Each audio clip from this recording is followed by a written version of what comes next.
ए थांब थांब असता नाही आधीपासून बघा. गणबाई मोगरा गणाची जाळी, गणबाई मोगरा गणाची जाळी, गणाची.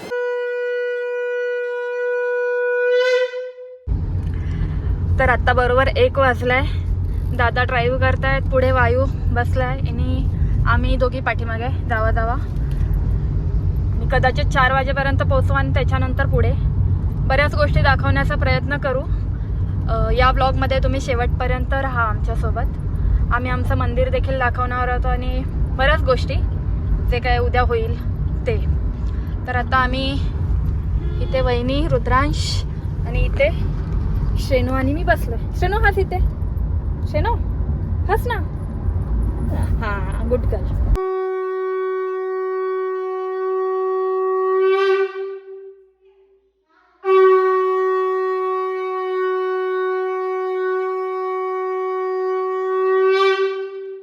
आपण देवर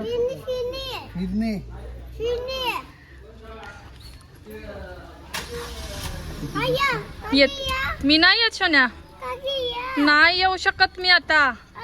तुम्ही जाऊन या. इकडे बघ, इकडे बघ, इकडे बघ. तर आम्ही आता आमचं ग्रामदैवत भैरवनाथ या मंदिराच्या इकडे दर्शन घ्यायला आलोय सर्वजण. ते बघा समोर दाखवते बघा तिकडे. हे पुढे आमच्या वहिनी चालल्यात, वहिनींच्या पुढे रुद्राज चाललाय आणि आम्हाला पण थोडं दाखव. काका, श्रेणूचा काका हाय कर इकडे, हाय कर, हाय कर. तर मित्रांनो, मुंबईहून गावी पोचल्यानंतर दादा, वहिनी, वायू, मी आणि श्रेणिका आणि रुद्रांश सगळेजण मिळून आमच्या गावचे ग्रामदैवत श्री भैरवनाथांच्या मंदिरात दर्शनासाठी गेलो. हे मंदिर निसर्गाच्या सानिध्यात वसलेलं असून आजूबाजूला हिरवळ, शांतता आणि एक अद्भुत ऊर्जा आहे जी पावसाच्या सरींसारखी मनावर साठत जाते. भैरवनाथ देव हे आमच्या गावाचे रक्षक, संकटहर्ता आणि खऱ्या अर्थाने जागृत देवस्थान मानले जातात. मंदिरात पाय ठेवताच एक अनोखी भक्तीची लहर अंगावरून सरकते आणि अगदी मनापासून असं वाटतं की इथे काहीतरी विशेष आहे. त्यांच्या मूर्तीसमोर उभं राहिल्यावर जणू आपण फक्त बघत नाही तर काहीतरी अनुभवत असतो हे नक्की. तेथील निसर्गरम्य वातावरण, शांत वाऱ्याची झुळूक आणि मंदिरात सुरू असलेला घंटानाद या सगळ्यांनी मिळून मन अगदी शांत आणि भारावून जातं. अंगावर अक्षरशः शहारे येतात. असा अनुभव एखाद्या जागृत शक्तीच्या ठिकाणीच मिळतो आणि भैरवनाथांचं हे मंदिर नक्कीच एक जागृत, शक्तिशाली आणि कृपादायक स्थान आहे. या व्हिडिओमधून मी त्या पवित्र स्थानाचा एक छोटासा अनुभव तुम्हापर्यंत पोहोचवण्याचा प्रयत्न केला आहे. खरं तर अशा जागा पाहण्यासाठी नाही तर अनुभवण्यासाठी असतात.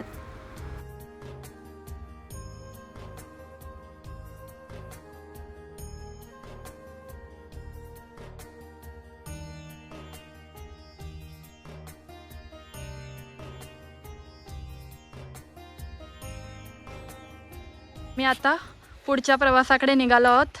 हे श्रेणू आणि श्रेणूचा काका. श्रेणू हाय कर, श्रेणू हाय कर, हाय कर. आता तिकडे जायचं आडाकडे. चला दादा आम्हाला कुठेतरी नेत आहेत.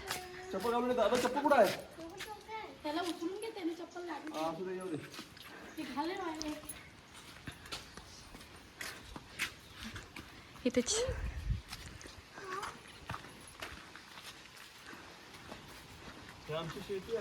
थांबा, आधी थांबा जवळ. हा आता बोला. आमची शेती आहे इकडे. आम्ही आता आमच्या विहिरीकडे चाललोय सर्वांना घेऊन. आम्ही लहानपणी इकडे असायचो असं.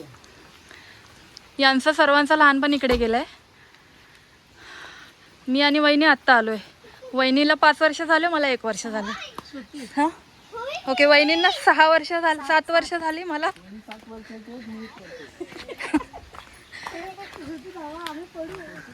या सावकाशा.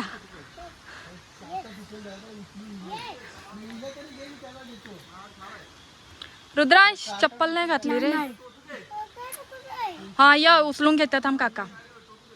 नको त्याच्या पायात चप्पल नाही.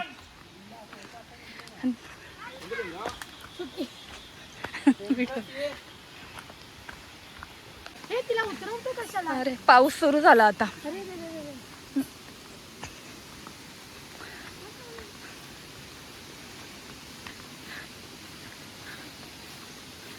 हे बघा श्रेणू कशी थांबली आहे.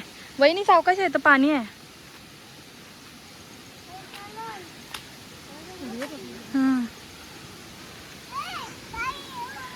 काय आहे श्रेणू, सावकाश. हे बघा मस्त दादा तिकडे काहीतरी करतायत आणि श्रेणूला बघा दादा खेकडी पकडतायत ते. मला काय माहित. हे बघा हा हे बघा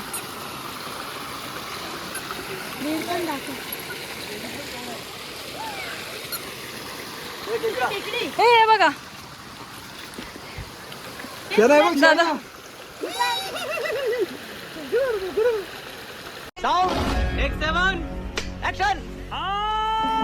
दादा दाखवा ह्याच्यात कॅमेऱ्यात.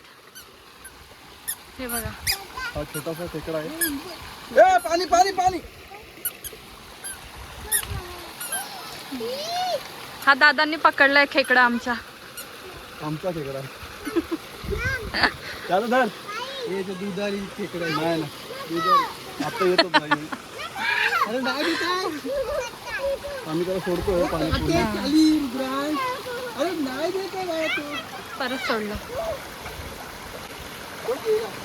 गेला तो. घाबरवतो याचं काढलं पाहिजे. घाबरवतात घाबरायला. इकडे जी विहीर आहे ती कोणती आहे म्हणजे मला माहित नाही.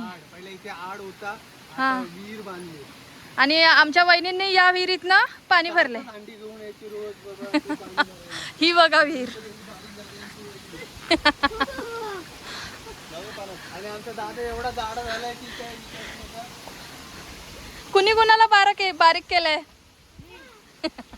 वहिनींनी दादाला.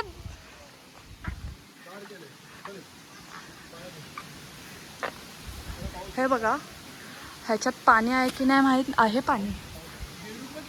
हा बघा, हा बघा बेडूक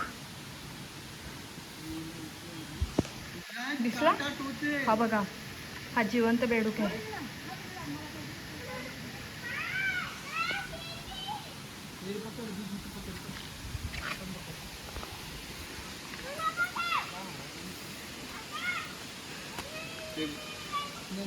जनावरांना पाणी पिण्यासाठी.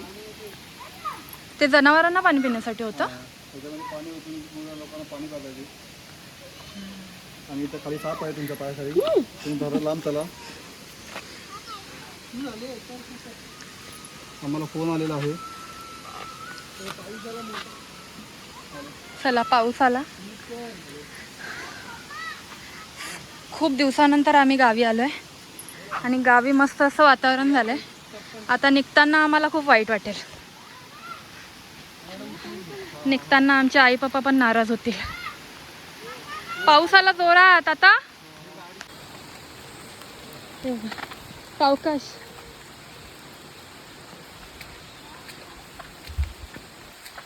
जोरात पाऊस आला त्याच्यामुळे निघायला लागतंय. वायू तुझ्याकडे कोण आहे दाखव. हे बघा शेणू पाऊ आला. शेणू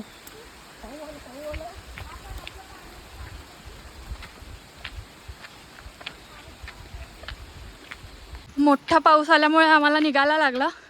नाहीतर मुलं पाण्यामध्ये मस्ती करत होते मस्त. रुद्रांश आणि श्रेणूला दोघांना पाण्यात खेळायला आवडतं. तर आम्ही आता घरी चाललोय. घरी म्हणजे घरी नाही जाणार आता. जाता जाता वाटेतच आई पप्पांना पिकअप करणार आणि मग डायरेक्ट रत्नागिरी गणपतीपुळे. अचानक ठरलं ते चांगलं झालं. गणपतीपुळेला जायची इच्छा होतीच. बाबू हाय कर. Rudransh please please. Rudransh hi कर ना. हा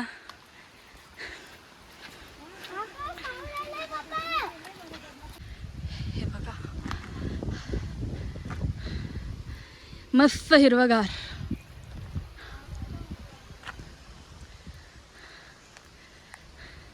बघा कशी बसली काकाकडे. शनू हाय कर. बाय. बाय. पप्पी दे काकाला, पप्पी दे. हे थांब रुद्रा. हा बघ मामाशी बोलतोय. मामा बोल. मामा बस थांबव जा. आम्ही आता घरी जायला निघालो. घरी नाही, वाटेत. हे रुद्रा पाठ. हे आमच्या घराच्या जवळच असलेलं हनुमानांचं मंदिर आहे, मस्त असं. आम्ही दाखवते. ओम नमो हनुमते रुद्र अवताराय सर्व शत्रु संहरणाय सर्व रोगहराय सर्व वशीकरणाय रामदूताय स्वाहा. बजरंग बली की जय. इथे आम्ही आईची वाट बघतोय. पप्पा आय थिंक आलेत, आई नाही आल्यात. आई तयार होऊन येत आहेत. हे बघा. हा छत्री नाही आणली, लागेल आपल्याला.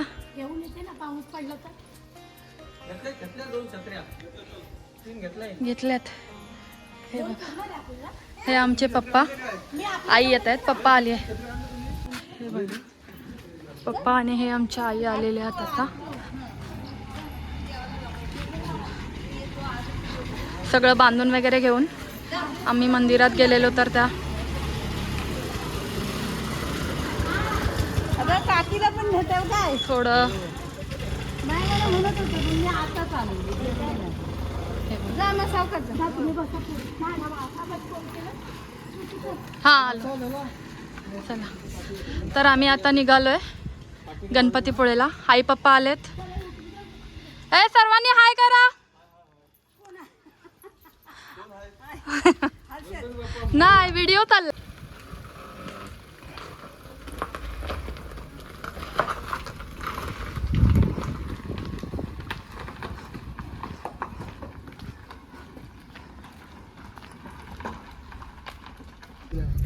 गणपती बाप्पा श्री स्वामी समर्थ.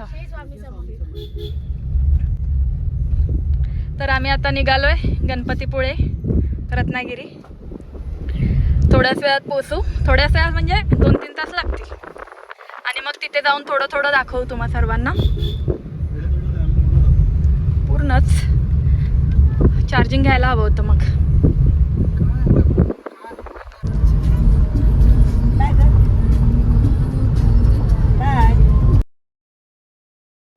तर मित्रांनो, छत्रपती संभाजी महाराजांना रत्नागिरी जिल्ह्यातील संगमेश्वर इथे पकडण्यात आले होते. हेच ते ठिकाण आहे संगमेश्वर. तेथील सरदेसाई वाड्यात ते विश्रांती करत असताना मुघल सरदार मुकरबाब खानने त्यांना पकडलं असं सांगितलं जातं.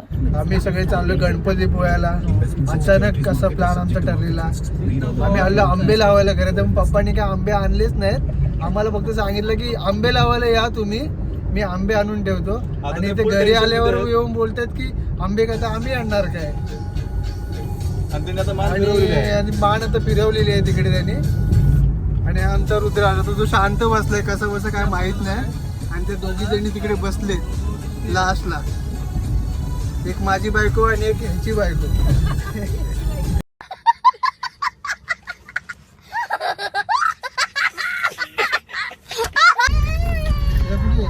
आम्ही आता गणपतीपुळेच्या रोडला लागलोय आणि सर्वांना खूप भूक लागली आहे. आणि आमच्या आईंनी आता भाकरी आणि मटकीची भाजी करून सोबत घेतली आहे. किती आई भाकऱ्या केल्यात तुम्ही आज? 6. एकाला एकच. त्याच्यामुळे बघू आता, पोट भरलं तर भरलं, नाही तर दुसरं काहीतरी एक्स्ट्रा खायचंच. वहिनीने तर मला सांगितलंय कांदा भाजी. कांदा भाजी देणार आज तुला. चला, रुद्रांश बसलाय आजी आजोबांच्या मध्ये.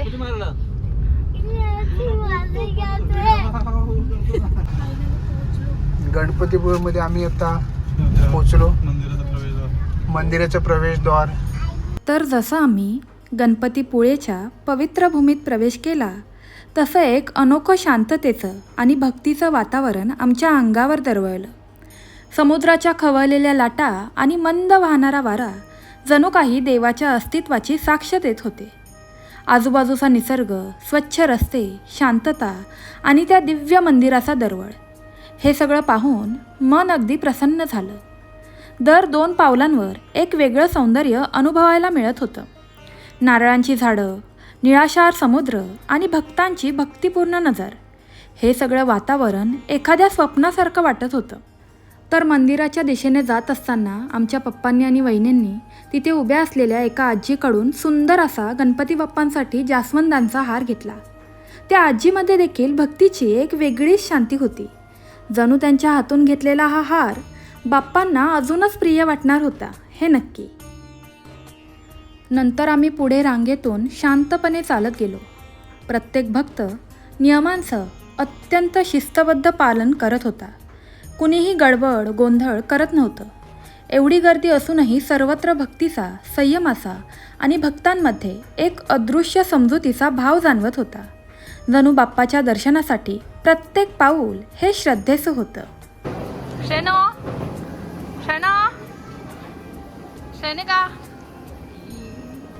मागे माणसं. तर आम्ही आता खूपच जवळ पोहोचलोय, हार्डली 2 मिनिटं. तर मित्रांनो, मंदिरात आतमध्ये दर्शनासाठी कॅमेरा वापरण्यास परवानगी नव्हती. त्यामुळे मी मंदिराच्या बाहेरूनच छोटे छोटे व्हिडिओ घेतले. बाप्पांचं प्रत्यक्ष दर्शन डोळ्यात साठवून ठेवलं आणि कॅमेऱ्यात आजूबाजूचा सुंदर परिसर टिपला. शुद्ध हवा, मंद वारा आणि भक्तांनी भरलेला परिसर, हे सगळं दृश्य मनाला प्रसन्न करणारं होतं. मंदिराचं स्थापत्य, समोरचा दीपमाळ आणि दूरवरून ऐकू येणाऱ्या समुद्राच्या लहरींचा आवाज, यामुळे वातावरण आणखीनच पवित्र आणि भारावलेलं वाटत होतं. मंदिराच्या बाहेरचं गजबजलेलं पण तरीही भक्तिमय वातावरण, फुलवाले, प्रसादवाले आणि प्रत्येकाचं श्रद्धेनं भरलेलं हसतमुख, हे सगळं खूपच भावलं. आणि हो, आमचा छोटा रुद्रांश समुद्राच्या पाण्यातील लाटांकडे खूप उत्सुकतेने बघत होता. त्याच्या चेहऱ्यावरचा आनंद आणि हास्य हे पाहून आमचंही मन अगदी आनंदानं भरून आलं. समुद्राच्या गार वाऱ्यात तो खेळत होता, लाटांशी जणू संवादच साधत होता. किनाऱ्यावर बसून मंदिराकडे पाहताना एक वेगळंच समाधान जाणवत होतं. जणू बाप्पाच्या आशीर्वादात हीच शांतता, हीच पूर्णता होती. हा अनुभव मनात आणि हृदयात कायमचा साठवून ठेवावा असा होता. दर्शनानंतर आम्ही थेट समुद्राच्या दिशेने गेलो. दादा, वहिनी आणि मी तिघंही समुद्रात उतरलो. थंडगार लाटा जेव्हा अंगावर आदळायला लागल्या तेव्हा क्षणभर थोडंसं घाबरायला झालं, पण हळूहळू त्या लाटांमध्ये मन रमू लागलं. माझ्या हातात माझी लहानशी पुतणी श्रेणिका होती. तिला उचलून मी समुद्राच्या लाटांचा आनंद घेत होते. तिच्या चेहऱ्यावर उमटलेलं आश्चर्य, थोडीशी भीती आणि त्यानंतरचा निरागस आनंद, हे सगळं पाहून मन पूर्णपणे भरून आलं. रुद्रांश समुद्राच्या लाटांकडे दुरूनच बघत होता. तो थोडा घाबरल्यामुळे पाण्यात आला नाही. आई आणि पप्पा देखील आमच्यासोबतच होते, पण त्यांनी बाजूला बसून तो नजारा अनुभवला. आणि हो, वायू म्हणजे माझे मिस्टर, ते संपूर्ण अनुभव कॅमेऱ्यात टिपत होते. त्यामुळे ते आमच्यासोबत समुद्रात तेव्हा आले नाही, पण नंतर त्यांनी मजा केली. पण त्या क्षणात ती मजा, मस्ती आणि खळखळाट होता, तो खरंच अविस्मरणीय होता. आणि एवढा वेळ पाण्यात खेळून आमचं पोट मात्र खूपच भुकेने चिडचिड करत होतं. त्यामुळे आम्ही लगेच निघालो. चांगल्या गरमागरम नाश्त्याची म्हणजेच पोटपूजेची वेळ झाली होती. एकूणच तो क्षण आनंद, मस्ती आणि समाधान सगळं एकत्र येऊन आमच्या गणपतीपुळेच्या प्रवासात एक सुंदर आठवण बनून राहिला. नंतर आम्ही सगळ्यांनी मिळून थोडं थोडं खाल्लं. आई, पप्पा, मोठे दीर, जाऊबाई, रुद्रांश, श्रेणिका आणि आम्ही दोघं. आमचं पूर्ण कुटुंब एकत्र होतं. एकत्र बसून खाण्याचा, गप्पा मारण्याचा तो क्षण खूप खास वाटला. आपले सगळे जवळचे लोक एकत्र असतील तर साधं जेवणही सणासारखं वाटतं. त्या क्षणी आमचं छोटंसं घर खूप आनंदात आणि समाधानात भरून गेलं होतं. तर मित्रांनो, अशाच आठवणींनी भरलेल्या आमच्या गणपतीपुळेच्या प्रवासाचा सुंदर शेवट झाला. दर्शन, समुद्र, मजा आणि आपल्या हक्काच्या माणसांसोबत घालवलेला वेळ, हे सगळं आता आठवणीत साठवून आम्ही परतीच्या वाटेवर निघालो. मध्ये आम्हाला मार्लेश्वरला देखील जायचं होतं, पण काही अनपेक्षित कारणांमुळे आमच्या दादांनी तो प्लॅन रद्द केला. अर्थात जे घडलं त्यातच समाधान होतं, कारण या प्रवासात आम्हाला भरपूर आनंद आणि आठवणी मिळाल्या. तुम्हाला आजचा व्लॉग कसा वाटला हे नक्की कमेंटमध्ये सांगायला विसरू नका. तुमच्या प्रतिक्रिया आम्हाला पुढचे व्हिडिओ आणण्यासाठी खूप प्रेरणा देतील. आणि हो, अजून जर तुम्ही आपल्या सुखी घर या यूट्यूब चॅनलला सबस्क्राईब केलं नसेल तर आत्ताच करा, कारण असंच प्रेमळ कुटुंबातलं आणि मनाला भिडणारं कंटेंट तुम्हाला इथे सतत पाहायला भेटेल. चला तर मग, परतीचा प्रवास सुरू झाला होता, पण मनात मात्र गणपतीपुळेच्या आठवणींनी भरलेली शांती आणि समाधान घेऊन. ही बघा श्रेनिका, म्हणजे आमच्या घरची लेक. दिसायला अशी की नजर लागावी इतकी गोड. तिचं ते बोबडं बोलणं, लाजरं हसणं आणि निरागस डोळे मनाला थेट भिडतात. ती घरात जिथे असेल तिथे आपसूक आनंद आणि गोडवा दरवळतो. खरं सांगायचं झालं तर श्रेनिका फक्त गोंडच नाही, तर ती आमच्या सर्वांचा जीव आहे. तर मित्रांनो, आता इथेच थांबूया. सर्वांनी स्वतःची आणि आपल्या कुटुंबाची काळजी घ्या. आपण पुन्हा भेटूच पुढच्या एका नवीन सुंदर आठवणींसह भरलेल्या व्हिडिओमध्ये. तोपर्यंत सुखी घर परिवारात असेच प्रेम राखा आणि हसत हसत जगत राहा. सर्वांना श्री स्वामी समर्थ.